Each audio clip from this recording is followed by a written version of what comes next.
Hi, I'm Matt, and sometimes I'm the entire band at my church. We've recently reopened for weekly services after like a year and 3 months of quarantine and online only. In the interim, our band has shrunk, our volunteer base has shrunk somewhat, and so I'm finding myself back in a position that I've been in many times in my life, which is wishing I was like 3 people in the band. And so I have a lifetime of weird little tricks to accomplish that to some degree. And I find I'm using almost all of them right now at church. So I thought I would make a video about it in case anybody out there is also dealing with this. Just for fun, I've named them after the bands I either stole them from or noticed are also doing this.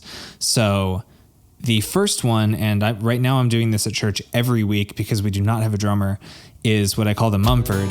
And that's simply moving a kick drum in front of yourself and doing a kick while you're playing. Obviously, it's not exactly the same as having a full drum set. There's a lot less variety and dynamics available, but you'd be surprised how much ground it covers. The difference between having no drums and having a kick drum is vast. Like, something's keeping time, something's providing low frequency content. It really adds to the energy of an acoustic set. So I got this from Mumford & Sons, which is a huge band that was still doing this last time I saw them live. I was in a gargantuan arena watching this band play a kick drum with their foot. Apparently, some bands are doing this on purpose, even when they could definitely afford to hire a drummer. But anyway, there's 3 ways that I've done this in the past. If your church has a drum kit and it's just already on stage, you can kind of just take the kick drum and move it over in front of yourself. I've done that before with an actual acoustic kick, just like shuffle it over, or if the drum set can't move, you go stand behind the drum set and play. That's one way to do it. If your church has an electric kit, you can detach just the kick piece, the kick trigger, move that over in front of yourself, and then you do still need the sound module to make sound. So I have kind of a mobile rig I've been using where I detached just the sound module and the kick trigger from my Roland kit, and then you can just run a 1/4-inch cable from the kick to the sound module, dial in so it's making a kick sound, and then run that out into a DI or something. That's how I've usually done this for the last however many years. But there's a new product that actually even simplifies it further than that, and that's what I'm doing the last few weeks. So Roland came out with this spd-one kick. There's actually a few of these for different purposes, but this is the kick one because this is what I'm doing. It's just the setup I described already ready to go for you. So it's basically a sound module full of kick sounds and then a pad you can step on. It's a lot faster and easier to set up than that thing I just described where you still need 3 different pieces of a Roland kit.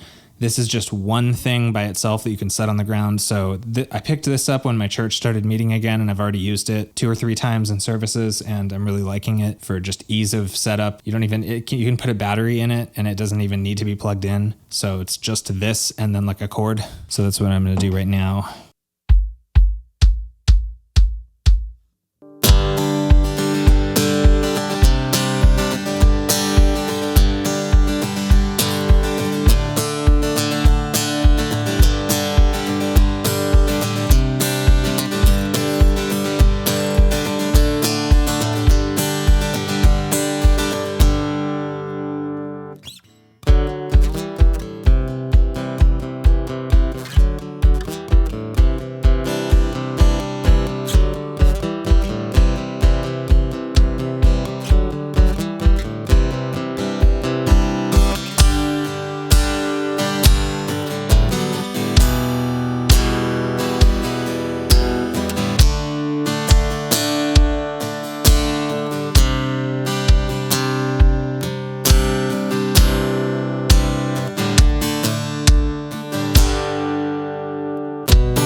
Now, the second ridiculous way you can be 2 people in a band is to play fake bass, which I've dubbed the local H. I don't know whether Scott from Local H invented this technique or if other people have tried it, but they're definitely the ones I associate it with. So that's you put a pickup on your guitar that only captures the bottom 2 strings and then send that out to a separate bass rig. It's a little bit complicated to get set up, although this product has made it somewhat easier. This is what's called a submarine pickup. The frontman of Local H actually has a custom rigged up version of this that he made, but this is now a product you can just buy, and it's meant for exactly this. I have a whole separate video on how to do this with electric, but lately I'm doing it with acoustic and I actually like it a lot better even. It also seems more like it fits this sort of situation where you'd be doing this is like an acoustic set where you don't have a bass player. So what you do is, it's got this sticky stuff on the back.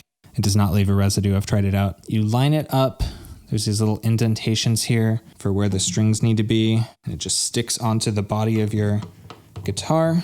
And then you run this cord thingy out to the side. They strongly recommend that you Velcro this onto your guitar jack or something so that it's supported and it's not just dangling there. And then you just plug this into another cord. And now you're sending acoustic and bass. And then the other component to this is that you need some stuff to make it actually sound like a bass and not just like the bottom 2 strings of an acoustic, because that's all that this is actually doing. This is capturing the bottom 2 strings. I won't hear anything you play up here, which is nice. Kind of rigged my pedal board up for this right now since I'm doing it so much. The acoustic is going into that bottom tuner and then across to the Bags acoustic DI. So that's my acoustic path. And then that top tuner is getting the fake bass signal. And then that's going into the Digitech drop, which is taking me down an octave so that it's a bass. And then into this VT bass DI, which makes it sound actually more like a bass. And then once that's set up and I've got this rigged up, I just need to try and not hit this while I'm playing. And then the other thing you do need to pay attention to is it won't pick up any of these high strings, but it will pick up both bottom strings. So if you play a chord that has something fretted on both the E and the A, it's going to try and bass both this note and that note, and that's not what I want. It's a bit of a playing adjustment in your mind that you need to just make sure not to fret both the E and the A string. So I do all my, G chords like a G5 and leave out this note. Anything on the A string works fine. E, I just try to not play this note. The chord that's proving to be a bit of a thorn in my side with this is F, because if you do it as a bar chord, you get 2 notes on the bass, and if you do it as like a partial chord, you don't get any note on the bass. So I've been spending a lot of services trying to either play a modified F chord, or else you can just do it up here and it works fine. So you have to kind of think of the chords you're playing and how they're fretted, but this is a pretty great setup.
The next thing you can do is a good old-fashioned looper pedal. I've nicknamed this the Ed Sheeran because I feel like he's currently the most visible person doing this, although I got it from a guy who used to play on the open mic circuit with me, and I think he got it from Howie Day.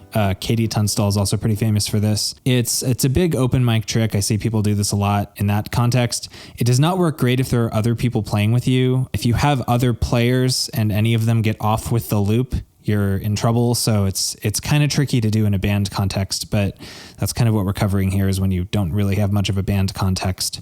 Loopers range from simple to outrageous spaceship things. I have tended towards the former. I have a Ditto around somewhere, and then I'm currently using this Boss RC1, which is pretty great. I'm a big fan of ones that are just exactly as complex as you need them to be and not any more. And this is also not something I do super often. So the tricks with this are, above anything, getting the timing of the loop right, especially the first one. You really need to punch in on the start of a measure and then punch out right at the start of the measure after what you did. If you mistime this at all, it's going to be wrong every time it repeats. So that's like looping 101, is pay very strict attention to the timing of when you create the initial loop. And then after that, you still don't want to make any mistakes, but you're not setting the foundation of the whole thing after that. So it's a little bit more forgiving. Stuff you can do with this, create like an ambient pad and then just have that going. I'll talk about pads more later. You can do kind of a percussive thing on your guitar if you want to create a little bit of a drum track for yourself. I've done that before.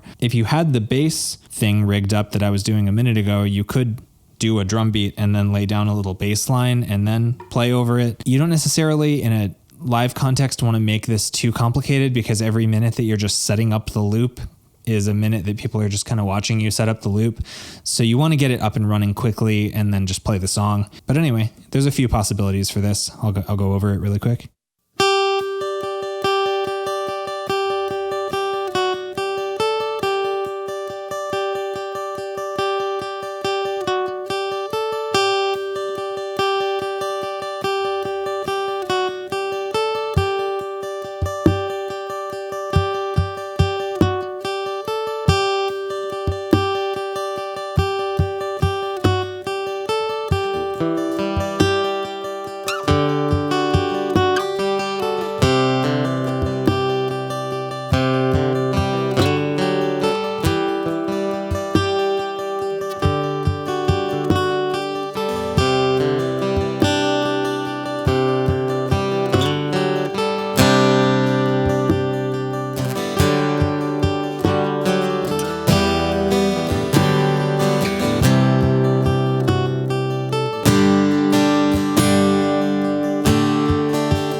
I mentioned pads earlier. Another thing you can do is just do acoustic with like a pad behind it, or piano with a pad behind it. It sounds awesome. I think I named this segment The Oceans, which to me, the first like half of that song is very emblematic of how good just a piano and then some weird paddy stuff sounds compared to just a dry piano with nothing else going on.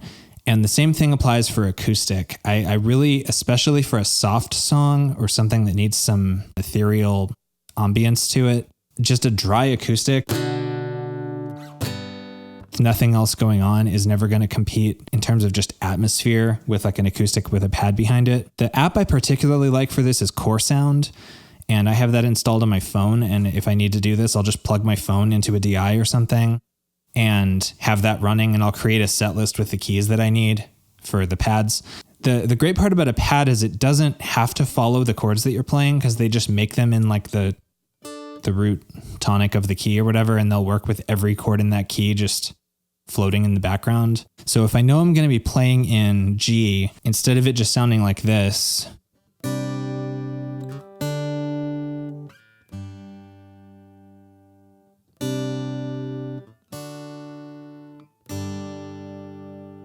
I can have my phone hooked up with a pad in like G major and then just like hit that, and then it sounds like this.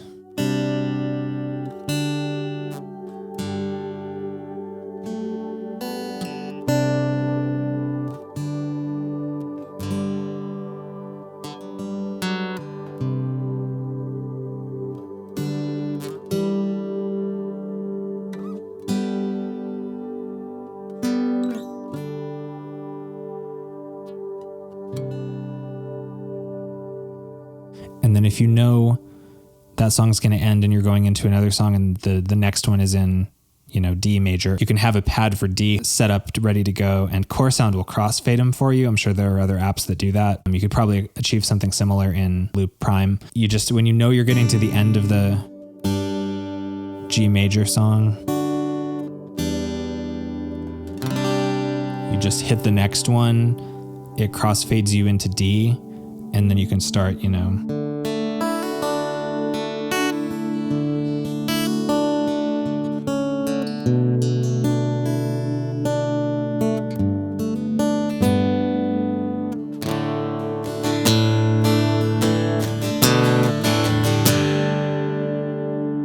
then when you're done, you kill it and it fades out. But that's something I've done a lot. It does really fill in, if you're just an acoustic or just a piano or something, it fills in a lot of space and ambience behind you. So I highly recommend that if you don't have an electric player or a synth player or somebody that's doing something like that and you need to create those atmospheres. This is by far the most ridiculous of these, but it so entertains me that I felt like I would be remiss to not include it. This is what I call the royal blood. I've never seen anybody do this before them. And that's where you only have a bass and you don't have a guitarist, and you run the bass into like an octave up pedal and make a guitar out of it. I don't think I've ever done this live. I think I almost did it once and then I brought a baritone guitar or something instead. It works best for the type of music Royal Blood plays, which is very heavy rock that's riff based, and it's okay that the guitar is just playing single notes. Where it might work at church is if you were doing a little of a punky set, like if it was, Tim Hughes' Happy Day or something that's kind of power chordish and upbeat, could maybe work like this. Or if you have a lead instrument, like a synth or a lead guitar or something, but you don't have a rhythm guitar, the bass could maybe do this. I think the most like real life use case for this would be maybe to have somebody playing lead high up on the guitar and then have the bass fill in like a rhythm guitar under them. You probably wouldn't do this just by yourself with a drum set or whatever, but it's very entertaining and I had to try it. So what I've grabbed for this is the T-Rex Quint. And I grabbed that specifically because not only does it do octave up, it can also do a fifth in there, which will turn what I'm playing into kind of a power chord thing on the guitar. But hopefully it'll sound a little bit more full than just octave up. And anyway, I wanted to try it. So what I'm doing is I have my bass, and then I'm doing a split off of the bass signal into the quint, which is raising it an octave and then adding a fifth, and that's going into my guitar pedal board. So this is a mess to rig up. The guy from Royal Blood has like a whole pedal board that does this that's super complicated, way more complicated than what I'm doing here. You would need a guitar rig and a bass rig, even if it's just like a guitar amp and a bass amp. Maybe you might not need all the other pedals, and then send to each of them using a split or something like this.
So I'm leaving out the most obvious answer to making it sound like there are more people on stage than just you, which is tracks. There are people way more well-versed in multi-tracks than I am to walk you through that if that's something that you want to do. I've always been more interested in the weird stuff like this, where it's still a person and you're still filling in the sound through creativity and like weird routing. But tracks are also an option if you're in this situation. And what I've been doing lately is kind of a mix where I am doing the foot drum and I am doing the submarine pickup, but then maybe the tracks are doing shakers and tambourines and stuff behind me. You can mix and match all of these options. My default at church lately has been acoustic guitar, submarine pickup, kick drum, and then you're basically 3 people.